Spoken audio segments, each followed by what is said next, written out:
mind, and the soul.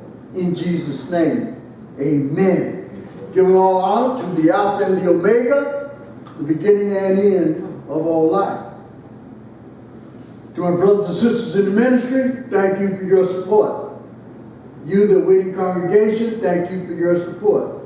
Those of you that are tuning in Facebook Live and YouTube Live, thank you for your support. To my lovely family, thank you for your support. And to my lovely wife, who is the Easter lily of my life, thank you for your support. Father's Day. Don't laugh, man. Father's Day. Now, I'm getting ready to say something here. You clear my throat. You know, Father's Day is not as big as Mother's Day. Father's Day is not as big as Mother's Day. Amen. The floors ain't even open. The flower shops are not open. The restaurants are definitely not going to be filled today. And I don't know what else to say about Father's Day. It's just that day that I put it to you this way. On Mother's Day, they asked Mom, what do you want to eat? On Father's Day, they said, Daddy, we hungry. You know, you see the difference there. Daddy, we hungry. Let's go out to the restaurant. And oh, by the way, Daddy, you paying. But it's Father's Day, and I want to go through some things on fathers. Now, this is for, the message today is for fathers, those that deadbeat dads, as they call them, those that you are the father, you know, Father's Day. Now, on Mother's Day, we all praise Mom for the sacrifices she's done. And everybody cries. On Father's Day, we talk about absentee fathers, deadbeat dad statistics. And we lay on the guilt for not being there for your children. They say if you look up the word father in the dictionary, it occurs just before the word fatigue and after the word fathead. I'm pretty sure dads are tireless, and yes, you do see him as a fathead at times. What we're finding out is that young fathers are making a concerted effort to become exceptional fathers because they don't like what they see on TV. The father portrayed on television is the bumbling idiot that don't know anything, and all he's good for is handing out money. Huh! That sounds familiar. Or what it is about fathers that we try to, I say, give him his due, but he'll never be viewed like Mama. He'll never be viewed like Mom. And a father has a different role.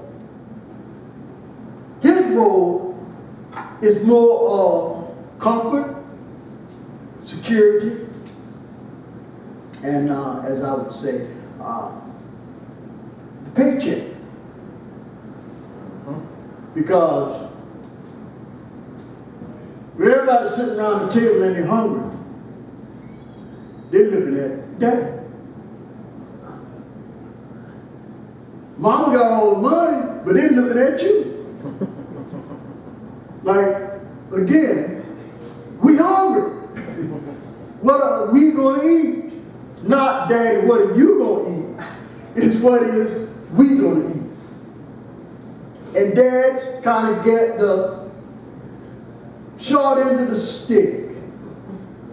But then that looks at what is being portrayed as a dad or a father. Absentee fathers. The bumbling idiot on television that doesn't know anything. The father that gets up and goes to work from camp to camp, can't see in the morning, can't see at night, and he gets no respect. And so we portray fathers like this. In 1998, May 4th, 1998, Sports Illustrated, one of their highest selling issues, the caption was, "Where's Daddy?" It talked about pro athletes fathering kids out of wedlock, as they say, all over the country. And they're not taking care of their kids, or they're not spending time with their kids. And so they did an issue on this. But we see that a father, at some point, takes a stand. A father takes a stand. Even though his hand is comfort, his hand is instruction, teaching the sons are safe, protecting the family. Because at the house, the father figure is security. The father figure is instruction. The father figure is comfort in the house. In the house. But what happens when a child has no respect for the father?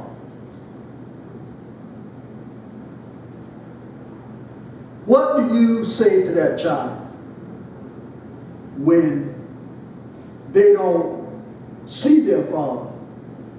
Now, there could be extenuating circumstances, we don't want to get into all of that.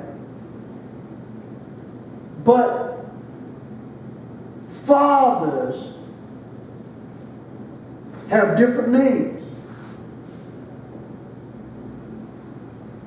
Baby daddy.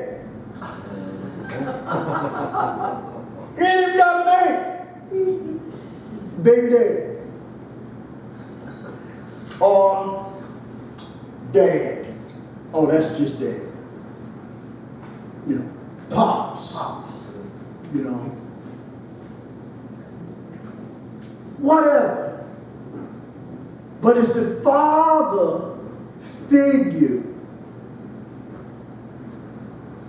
that they have, especially in the black community. They have degraded the man so into the family that he's never there. He's absentee. He's never there. Now, a father that works from camp to camp is never home. He's always working. And he don't get a chance to enjoy the fruits of his labor. And society has said that the father is a bumbling idiot. It's portrayed on television as a bumbling idiot.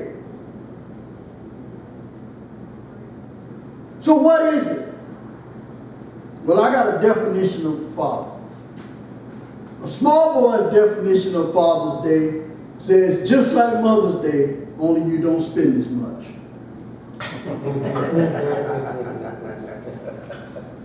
Yeah, just like Mother's Day, you just don't spend a lot. A father is a man who carries pictures in his wallet where his money used to be. Because they do look at the father for security, comfort. Paul Harvey had a definition. Everybody remember Paul Harvey? Had a definition of a father. Father is a thing that is forced to endure childbirth without an anesthetic. A father never feels worthy of the worship in a child's eyes. He's never quite the hero his daughter thinks, never quite the man his sons believe him to be, and this worries him sometimes. So he works too hard to try and smooth out the rough places in the road for those of his own who will follow him.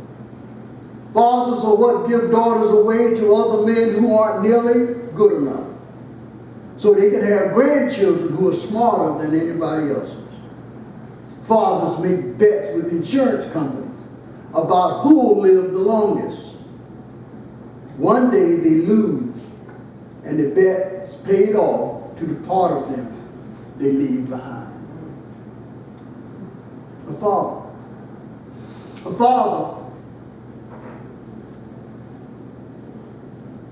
wants to help, but he'll let you fall, and then he'll reach down and pick you up. He wants to help, but he knows that you got to learn it for yourself. You got to do it for yourself. And when you fall and fail, he's there to pick you up and say, let's try again. A father is one that hurts when you fail, but beams with joy when you succeed. And the expression on his face is the same. It never changes. It never changes. It's because the father took a stand. The father took a stand in the house that he wasn't going to get too high and he's not going to get too low. His instruction and everything, he wants it even. And as we say, all he wants is a big piece of chicken. That's all he wants. It's a big piece of chicken. But what is it about fathers in today's society that there's such a negative overtone? Is it because we got shows that say, you are the father, and you don't want to be? You are the father. If you don't believe, turn it on during the day and you'll see Mark Povich. Every day, all day. Every day, you are the father. And you go down to the courthouse, the judge will tell you, yeah, that's your child. Feed him long enough, he'll look like it. He'll start to look like it. Feed him long enough. But there's such a negative overtone about fathers. And then there's the time in the life that the young boy grows up and he begins to feel that he is much bigger than his father, and he don't have to be respectful. And then his father got to straighten him out. Yeah, his father has to straighten him out. Which is a learning lesson. That no matter how big you get, I'm still your father. No matter how big you get, I'm still your father. And I'm due some respect. And I think because the way society has portrayed the father, that the children don't respect him. And because of that, our fathers get a bad rap. Because he's doing the best he can with what he got. He may not be the most educated. He may not know all the, big words or whatever you want to talk about, but he knows how to provide for his family. And if it means sacrificing going to the son's baseball game, if it means sacrificing going to the daughter's recital, if it means sacrificing the last piece of chicken, then a father will do it. Because he knows he has to take care of the family. He takes a stand. The father will say, I don't care what they do over there. I don't care what they do at that house. But in this house, these are the rules. And say if you live under this roof, you're going to abide by these rules. If you can't abide by these rules, then you go get your own roof. And I guarantee you when you get your own roof, you'll understand what Dad was talking about.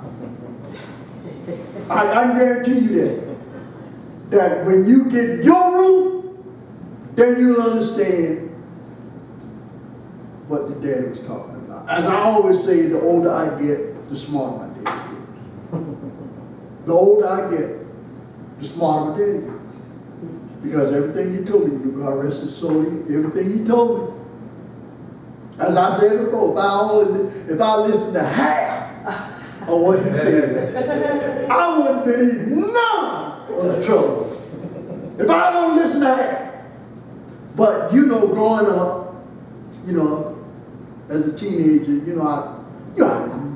I knew it all. You couldn't tell me that. All right. Now that I'm a father, I don't know nothing. Don't ask me because I don't know. I don't know. But I do know that a father takes a stand. And he usually takes the unpopular stance in the house. Oh, daddy, you just. Oh, daddy. He takes the unpopular stance. And then he got to have the talk with his sons. See, my talk as a black father is different than the talk of a white father. I got to talk to my son about coming home when they leave the house. Because there's a lot out there that's against them. And I want them to be smart.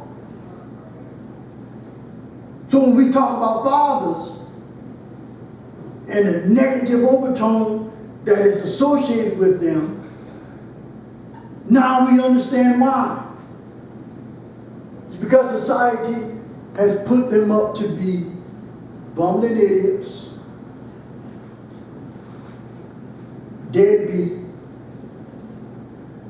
absentee.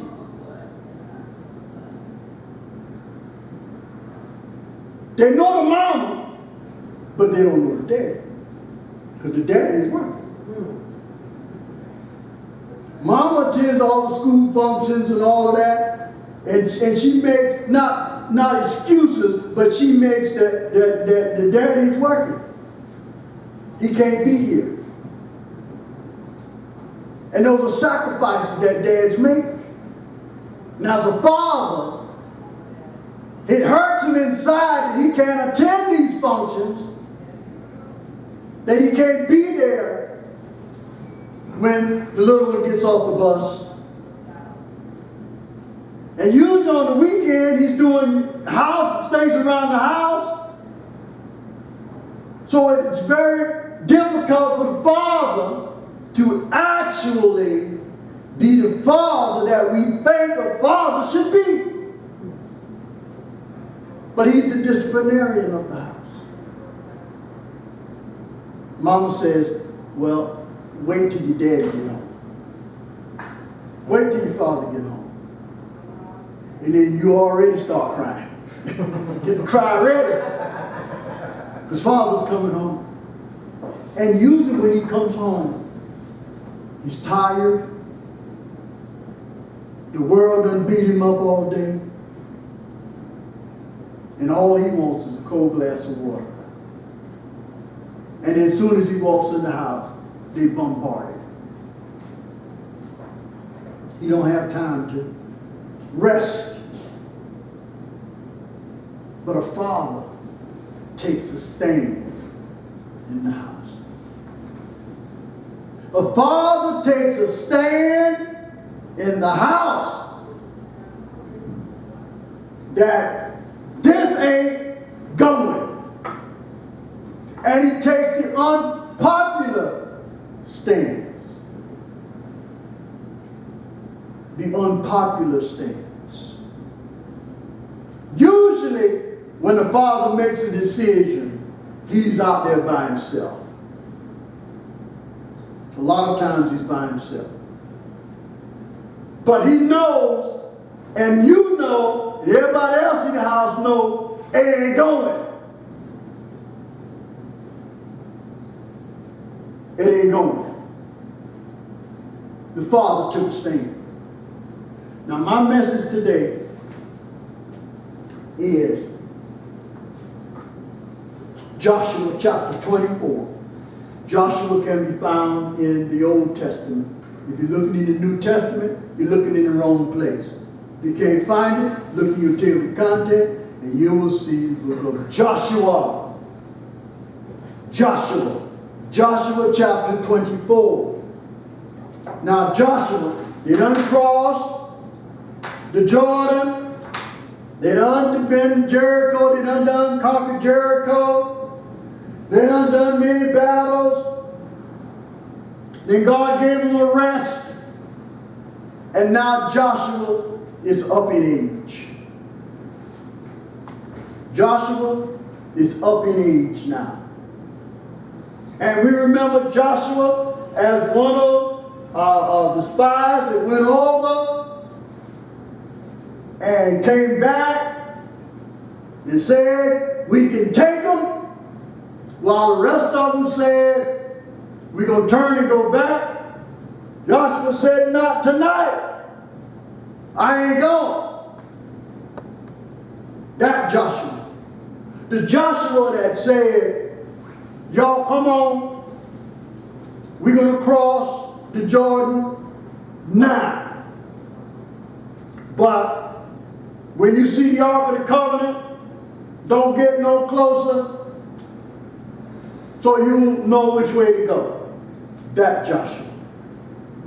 The Joshua that was given the silly command to walk around Jericho for 6 days, and on the 7th day walk around 7 times and yell.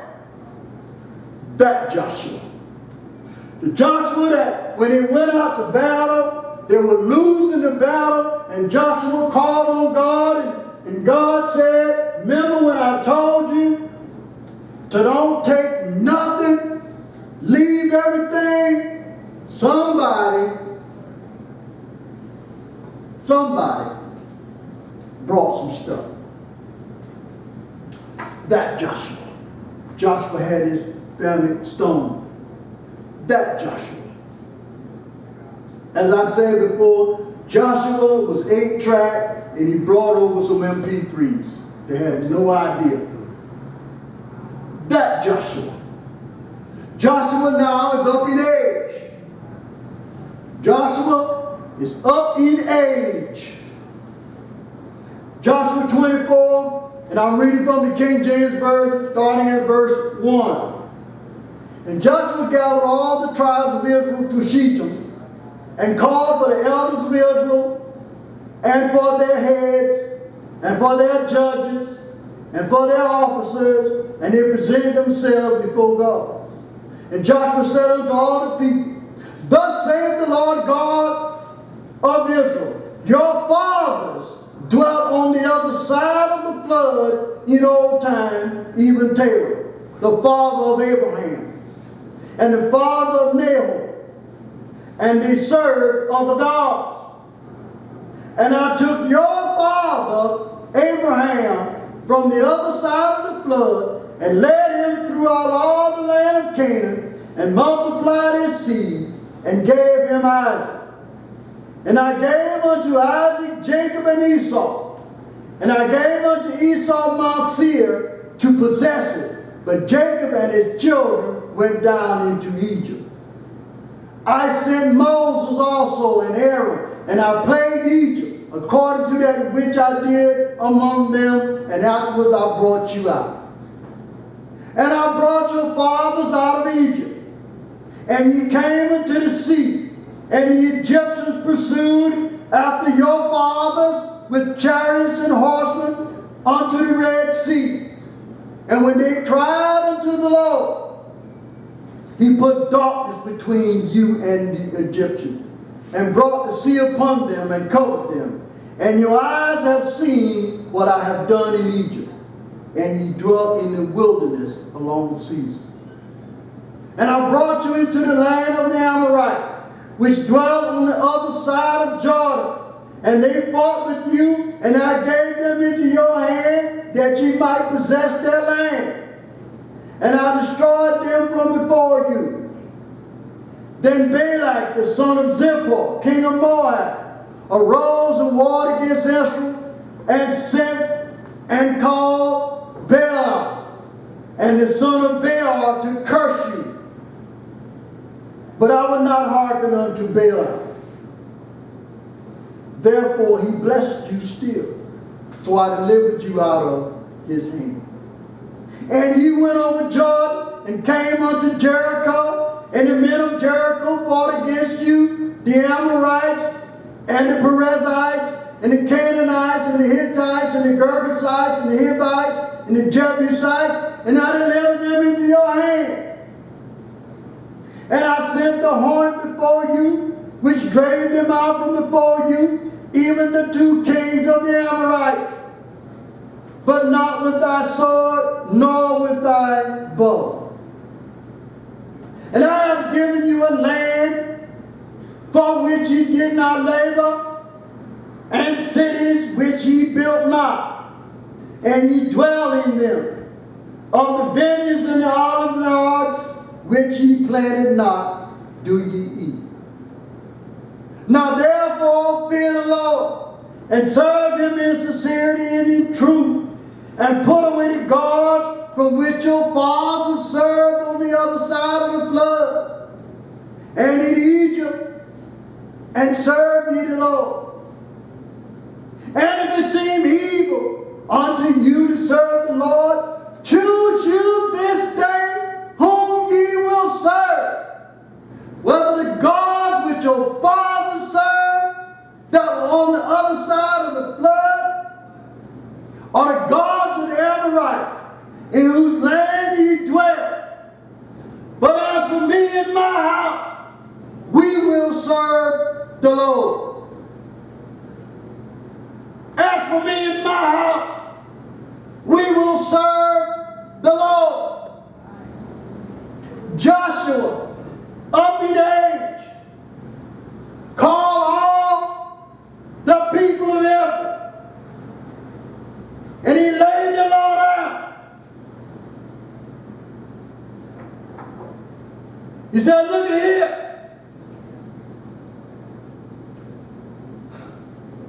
Thus saith the Lord God, that your fathers on the other side of the flood were serving all kind of gods. Your fathers was serving other gods.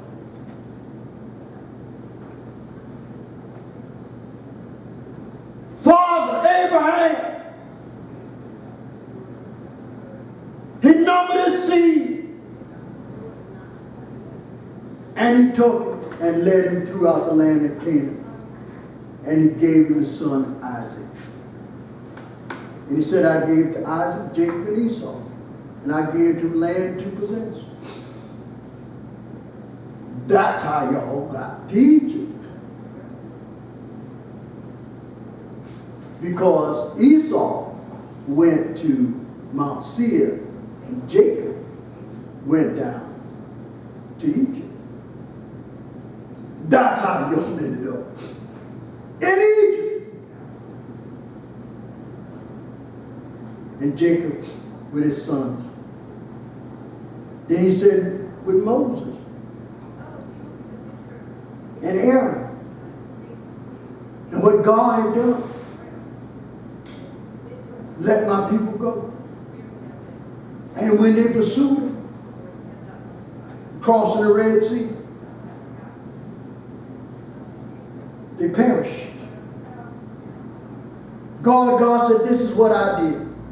And Joshua is telling them that this is what the Lord said. And the Lord said that your fathers were serving other gods. And then Joshua said, the land I give you, you didn't labor for that. The vineyards you eating from, you didn't plant that. Now, he said, serve the Lord with sincerity and in truth.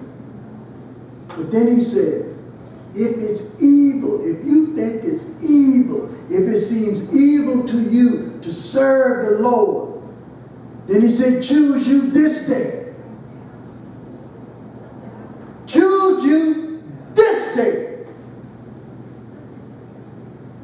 Who are you going to serve? Are you going to serve the God your father served on the other side of the flood? Or are you going to serve the gods of the Amorites, of which the land you live in? He said, but for me and my house, for me and my house, we will serve the Lord. A father taking a stand in the house. And let it be known that for me and my house, we're going to serve the Lord. So fathers, Facebook Live, YouTube Live, congregation, those that can hear me, fathers, I'm calling all of you. Thus saith the Lord.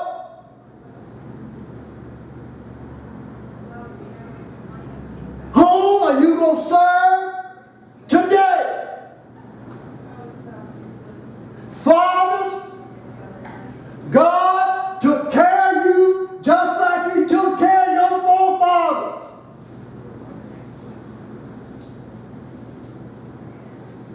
When you didn't have to provide for your family,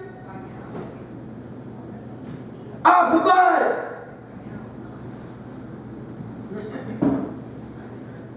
I provide water for your crops so that you can feed your family. I provide the jobs for you so you can feed your family. I provide for you when you couldn't provide for yourself. And when the father cannot provide for his family, he surely cannot provide for himself. So I'm calling all fathers today that God, our Father, Abba, our Father, has provided for us. When the enemy came against us, when we tried, and we couldn't fight no more,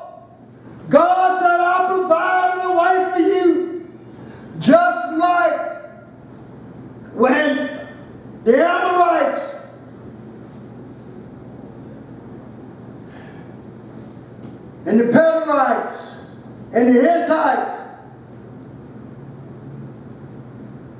came after you, that I delivered them into your hand. So in today's time, when the rent's due, when the mortgage is due, the light bill is due, the water bill is due, food on the table, a job to provide, I'll provide those things. God, our Father, provide those things. You have a roof over your head for your family. You see, well, this is not what I, as a father, think that my family should have. The Father, Abba, our Father, says, I provided for you when you didn't have. I provide for you when you couldn't provide for yourself. I made sure that you had enough to take care of your family, to put a roof over their head, food on the table, to take care of their needs. That's what a father should do. So we see Joshua calling all of them together.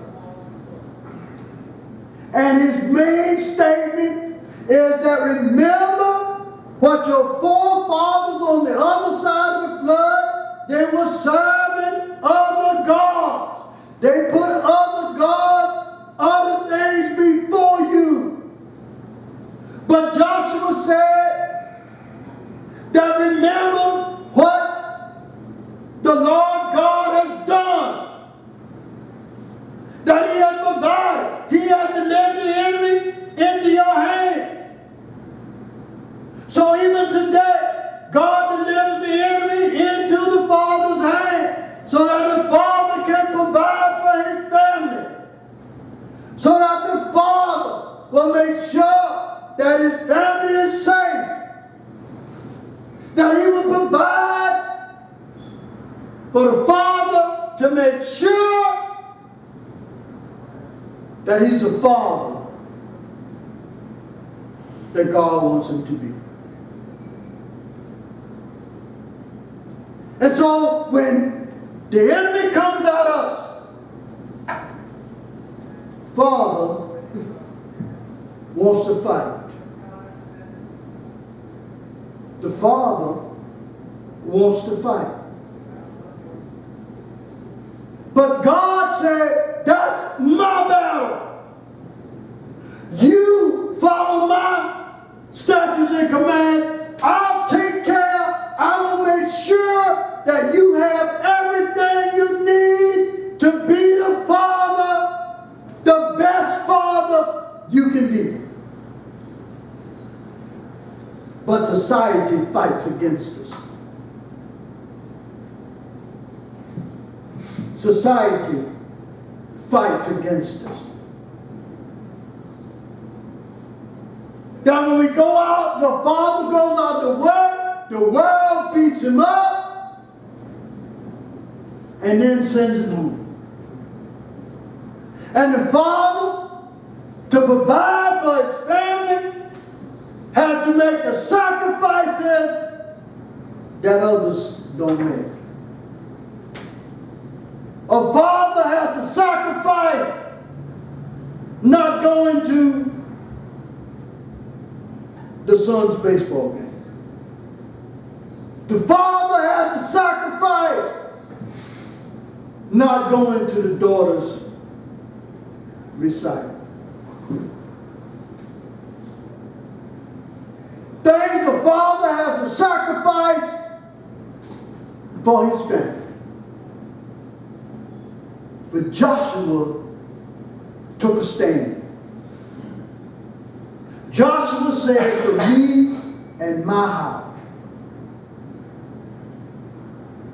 we're going to serve the Lord.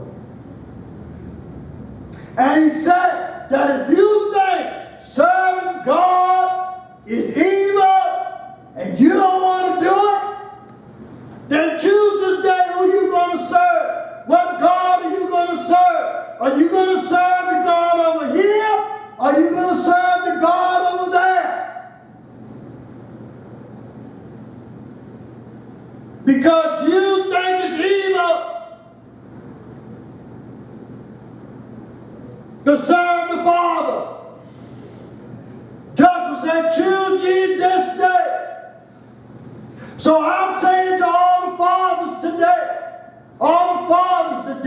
be dad, that want to be father, or when the judge told you that yes, you are the father, choose this day whom you're going to serve. Are you going to serve the gods over here? Are you going to serve the gods over there? But for me and my house, we're going to serve the Lord through his son, Jesus Christ. So today, fathers, and I'm talking to YouTube Live, Facebook Live, congregation, those that can hear me. Fathers, whom do you serve today? Whom do you serve today?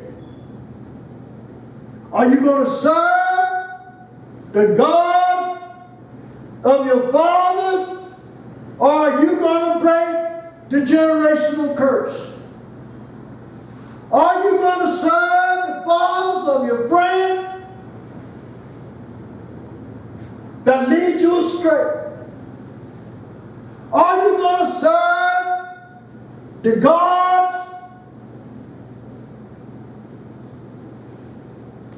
of Baal?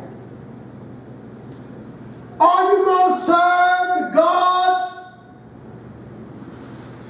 of this, the God of that?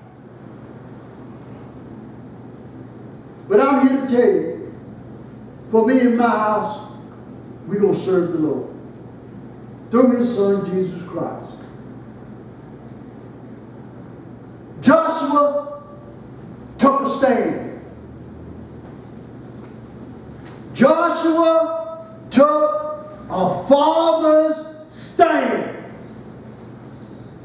He said, I don't care if you're going to serve the gods of your forefathers. I don't care if you're going to serve the gods of the Amorites, of the land you dwell in. But for me and my house, we will serve the Lord. Joshua took a father's stand in the house. Now, to some, could be an unpopular stand, because usually when fathers make a stand in the house, it's unpopular. But he said that if you think that it is wrong, or if you think it's evil to serve the Lord God, then choose. Choose whom you're going to serve. Fathers, YouTube Live, Facebook Live, congregation, those in the sound of my voice, fathers, who are you serving today? Choose today who you're going to serve. But I want to remind you, fathers, when you didn't have a job and your family is in the house, God provided a job so you can take care of your family. Fathers, before you make that decision, let me remind you that when you didn't have a roof over your head for your family, God provided a roof over your head for your family. Fathers, before you make that choice, remember when the light bill is due and you didn't have no money. When the food is low in the cupboard and you ain't got no money. And all the bills are piled up, you ain't got no money. God provided for you. The one God that you cried